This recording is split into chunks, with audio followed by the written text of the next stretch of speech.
Hi everyone. நம்ம இன்னைக்கு algebra exercise 3.6ல 5th question பார்க்கலாம். ஓகேவா? ஸோ இந்த எக்ஸசைஸ்ல ஒன்னே ஒன்று தான் கேட்டிருக்காங்க, find s. ஸோ 3 questions இருக்கு, ஒன் பை ஒன் பார்க்கலாம். ஃபர்ஸ்ட் கொஸ்டின் பார்க்கலாம். ஸோ கொஸ்டின் ஆரம்பிக்கும் போது சொல்யூஷன் போட்டுக்கோங்க. ஃபர்ஸ்ட் வந்துட்டு கொஸ்டினை திரும்ப எழுதிக்கோங்க. -3 கரெக்டா 4x + 9 equal to 21. இதான் உங்களோட கொஸ்டின் இல்லையா? ஸோ ஃபர்ஸ்ட் எழுதிக்கோங்க. எழுதிட்டு என்ன பண்ணணும்னா -3 × 4 இருக்கு. -3 நம்ம 4 கூட மல்டிப்ளை பண்ணணும். ஸோ இது உங்களுக்கு தெரியும், இந்த ரெண்டு டேர்ம்ஸும் ஒன்றா மல்டிப்ளை பண்ணணும். ஸோ ஃபர்ஸ்ட் நம்ம என்ன பண்ணலாம், இப்படியும் பண்ணலாம். பட் இங்க என்னோட நீங்க யோசிச்சு பார்த்தீங்கன்னா 3யோட மல்டிபிள் தான் 21. ஸோ டைரக்டா நம்ம இப்போ படிச்சுட்டு வர்றது என்னன்னா அந்த டிரான்ஸ்போசிஷன் மெத்தட் இருக்கு இல்லையா? அந்த 3 இப்போ கொண்டு வந்து 1 3 3 7 3 21 கொஞ்சம் ஈஸியா முடிஞ்சிடும். ஸோ அப்படியும் பண்ணலாம். 3 4 12 9 3 27 அப்படின்னு அந்த நம்பர் பெருசா போய் மைனஸ் பண்ணி சப்ராக்ட் பண்ணி கொண்டு வரலாம். மேக்ஸ் எப்பவுமே நம்ம கொஞ்சம் ஈஸியா குயிக்கா முடிக்கிறதுக்கு பார்க்கணும். ஸோ நான் என்ன பண்ண போறேன்னா இதை உள்ள மல்டிப்ளை பண்ணாம நல்லா பார்த்துக்கோங்க. இது இங்க மல்டிப்ளிகேஷன்ல இருக்கு. ஓகேவா?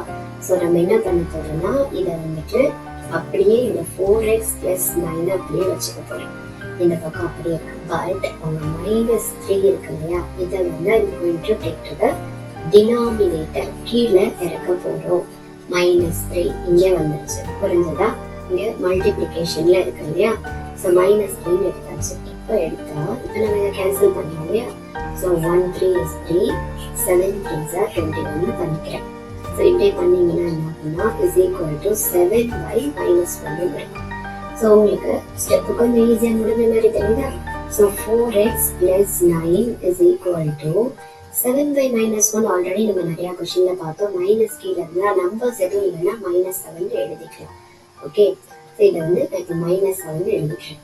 இட் இஸ் ஈக்குவல் டு, இப்போ பாருங்க ஈஸியா ஆயிடுச்சா கொஸ்டின்? ஸோ 4x மட்டும் நம்ம லெஃப்ட் ஹேண்ட் சைட்ல வச்சுட்டு this is equal to -7 -9 போட்டுக்கலாம். புரிஞ்சுதா? இந்த +9ங்கிறது அந்த பக்கம் போகும்போது -9 மாறுது. கொஞ்சம் கேர்ஃபுல்லா பிளஸ்ல இருக்கா டிவைட்ல இருக்கா அப்படின்னு மட்டும் பார்த்துக்கோங்க. So that will be equal to, again இங்கே சால்வ் பண்ணி வச்சுப்போமா? மைனஸ் என்ன ஆகும்? -9 7 பார்த்தா 16 மாறிடும் இல்லையா? சரி, இப்போ பாருங்க நமக்கு கொஸ்டின் எப்படி வந்துருச்சு? 4x is equal to -16 வந்துருச்சு. ஸோ அடுத்து நம்ம என்ன பண்ண போறோம்னா இதுக்கப்புறம் உங்களுக்கு தெரியும் இல்லையா? கொஞ்சம் ஈஸியா இருக்கும். So that is equal to x போட்டுட்டு -16. இப்போ என்ன பண்ணலாம்? 4 -4 போகுமா? டிவைடட் பை 4 போகுமா? டிவைடட்ல போகணும். ஓகேங்களா? பிகாஸ் இது டைம்ஸ்ல இருக்கு, மல்டிப்ளைட்ல இருக்கு அப்படின்னு அர்த்தம். ஸோ அதனால என்ன பண்றோம்? -16/4 1 4 is 4 4 4 are 16 which is equal to -4. ஃபைனலா ஆன்சர் கண்டுபிடிச்சாச்சு. x is equal to -4. இதுதான் உங்களுடைய ஆன்சர். ஸோ ஆன்சர் ஸ்டெப் எழுதிக்கோங்க. அடுத்து ஃபைனலா ஒரு ஸ்டெப் எப்பவுமே எழுதுங்க. ஆன்சர்னு போட்டு ஃபைண்ட் எக்ஸ்னு கேட்டிருக்காங்க இல்லையா? So answer x is equal to -4ன்னு போட்டுக்கணும். Okay, so this is your answer. நம்ம என்ன பண்ணோம்னா இந்த கொஸ்டினை ஒரு சின்ன ரீகேப் பண்ணிக்கலாம். ஸோ ஃபர்ஸ்ட் பாருங்க கொஸ்டின் என்ன கொடுத்துருக்காங்க. பார்த்த உடனே நமக்கு என்ன தோணும்னா இந்த 3 வந்துட்டு உள்ள மல்டிப்ளை பண்ணதான் தோணும். கொஞ்சம் இந்த ஒருவேளை இந்த 21 3 கேன்சல் ஆகலைன்னா உள்ள பண்ணிதான் ஆகணும், வேற ஒன்றும் இல்லை. இல்லைன்னா பெரிய காம்ப்ளிகேஷன் கேன்சல் ஆகும். அப்படிங்கிற ஒரே ஒரு பட்சத்துல நம்ம என்ன பண்ணிட்டோம், இந்த -3 கீழே கொண்டு போயிட்டு 3 டேபிள்ல 21 வரும்.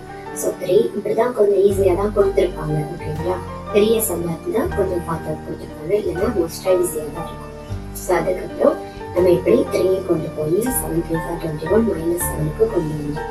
அதுக்கப்புறம் என்ன நடந்ததுன்னா இப்போ நமக்கு இந்த ஒரு ஃபார்ம் கிடைச்சிருச்சு. ஸோ இதுக்கப்புறம் என்ன பண்ணோம், இந்த 9 வந்துட்டு இங்க இருக்கு. ஸோ நெக்ஸ்ட் சைடுக்கு கொண்டுட்டு போயிட்டு 4x மட்டும் வச்சுட்டு -9 மாறிடுச்சு. ஸோ 9 -9 போயிடுச்சு. is equal to 2 மைனஸா இருந்தனால மைனஸ் போட்டு 2ஐயும் ஆட் பண்ணிப்போம் +16. ஃபைனலா ஈஸியா வந்துருச்சு. இங்கேயும் கன்ஃபியூஸ் பண்ணாம பண்ணணும். 4x இருக்கனால 4 கீழே போகும், விச் மீன்ஸ் டினாமினேட்டர்ல போகும். ஏன்னா இது 4 × x அர்த்தம். இது மட்டும் நல்லா ஞாபகம் வச்சுக்கோங்க. ஸோ தட் will be 2ஐயும் கேன்சல் பண்ணி -4 போட்டுட்டோம். So x is equal to your -4. So first sum முடிஞ்சாச்சு. இப்படி கொஞ்சம் ஈஸியா பண்றது ஈஸியா பண்ணுங்க. So thank you. நம்ம அடுத்த சம்முக்கு இப்போ போகலாம்.